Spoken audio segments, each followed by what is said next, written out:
2 elétrons. Então ele, o lítio e mais um outro elemento são elementos que fogem um pouco da regra do octeto. 8, certo? O hidrogênio só tem 1. Então ele vai ter que o quê? Ganhar o 1 para ficar com quantos? 2 e obedecer a regra do dueto. Beleza? Mas olha aqui, ó. Família 7A tem quantos elétrons na última camada? 7. Então ele ganha 1 para ficar com 8. Família 6A tem quantos? 6 elétrons na última camada. Quantos elétrons ele vai ter que ganhar? 2. E assim sucessivamente. Beleza? Olha um exemplo agora bem bacana aqui, ó. O alumínio, sendo da família 3A, olha a distribuição em camadas dele, ó. 2, 8 e 3. Quantos elétrons ele tem na última camada? 3. Qual que é a tendência dele? Perder esses 3 elétrons. Adquirindo carga o quê? Positiva. Quanto? Mais 3. Joia? Agora, o oxigênio é da família 6A. Se você for ver a distribuição em camada dele, olha só, 2, 8 e 6. Quantos elétrons ele tem na última camada? 6. Qual que é a tendência? Perder esses 6 ou ganhar 2 para ficar com 8?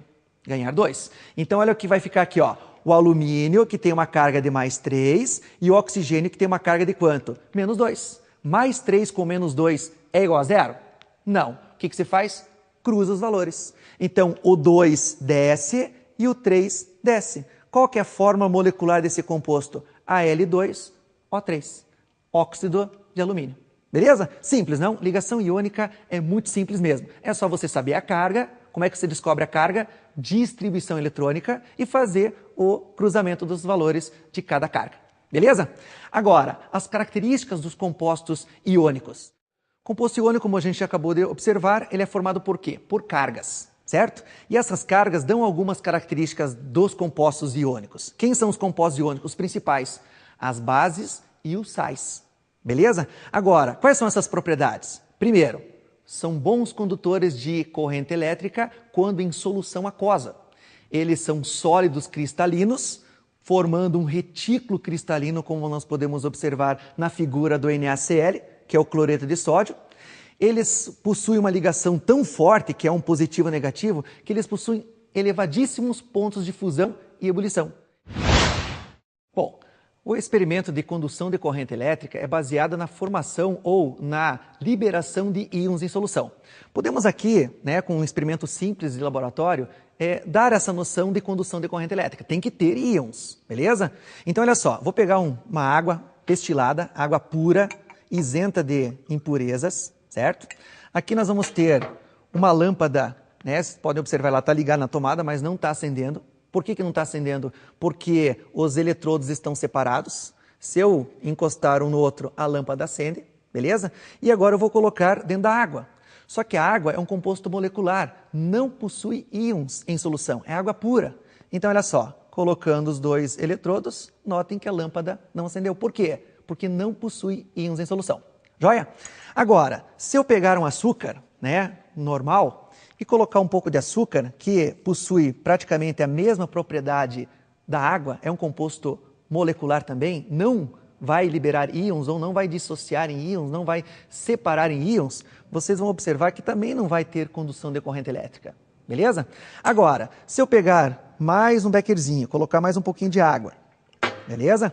Notem que não vai acender, por quê? Porque é um composto molecular, não possui íons. Mas, professor, todos os compostos moleculares não vão possuir íons? Não. Depois a gente pode até fazer com ácidos. Os ácidos são moleculares, que são funções inorgânicas que nós vamos ver na próxima aula. Eles, em solução, em água, eles vão liberar íons. Portanto, o que vai acontecer com a lâmpada? Vai acender. Agora, um pouquinho de sal. Se você jogar um pouquinho de sal só dentro do becker, o que vai acontecer agora? A lâmpada acendeu. Isso quer dizer o quê? Que o NaCl, que é o sal de cozinha, ele possui o Na+, e o Cl- interligados. Agora, quando você adicionou na água, o que aconteceu? Quebrou essa interação. Então ficou Na+ e Cl-. Isso quer dizer que são o quê? Íons livres em solução. Se nós temos íons livres em solução, o que acontece? Há condução. Se há condução, você tem íons em solução. Beleza? Então, um experimento muito simples que pode ser realizado em qualquer laboratório, para medir a condução de corrente elétrica. Outra ligação importante é a ligação covalente ou molecular. Essa ligação envolve alguns detalhes um pouquinho mais complicadinhos, que são os orbitais, que formam um orbital molecular. Lembra o que é um orbital? O orbital é S, o orbital era P. O S era esférico e o P na forma de halteres. E esses orbitais se interagem para formar o quê? As ligações. Dentro dessas ligações, nós podemos obter ligações simples, duplas e triplas ligações. Como que se dão essas ligações simples, duplas ou triplas ligações? As ligações, elas se dão pela interpenetração de orbitais. Que orbitais? O S, o P e uma nova, que eu já vou falar, que é hibridação, que não cai, despenca em qualquer vestibular. Beleza? Então, o que é essa ligação covalente ou molecular? É um compartilhamento de elétrons. Opa, se vai compartilhar, ambos vão ter que o quê? Ganhar elétrons, receber o elétron, certo? Quem que recebe elétron? Os não metais. Então, a ligação covalente ou molecular se dá entre quem? Entre não metal e não metal ou entre não metal e o hidrogênio. Certo? Porque ambos querem ganhar o elétron, formando um compartilhamento, que é a ligação ou simples, ou dupla, ou tripla. Agora, vale ressaltar o seguinte: a ligação simples é uma ligação sigma. A ligação dupla, uma é sigma e a outra é pi. E numa tripla ligação, uma é sigma e duas são pi. Ou seja, entre dois elementos que você vai ligar, uma sempre será sigma. Qualquer outra ligação a mais que você tiver, vai ser o quê? Pi. Beleza?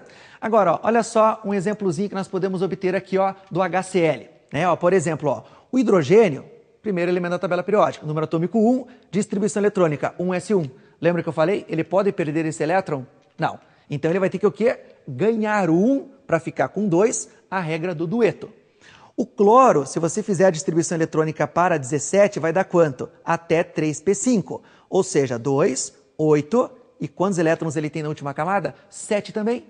Perceberam? O hidrogênio quer ganhar, o cloro também quer ganhar. Se ambos querem ganhar, eles vão o quê? Compartilhar. E se eles querem compartilhar, que ligação que nasce entre eles? A covalente, que é essa junção entre o elétron do hidrogênio com o elétron de quem? Do cloro. Agora, formando aqui ó, o hidrogênio, quantos elétrons ele tem agora? Ó? 2, não é com 2 que ele se estabiliza? É. E o cloro, ó, 2, 4, 6 e 8.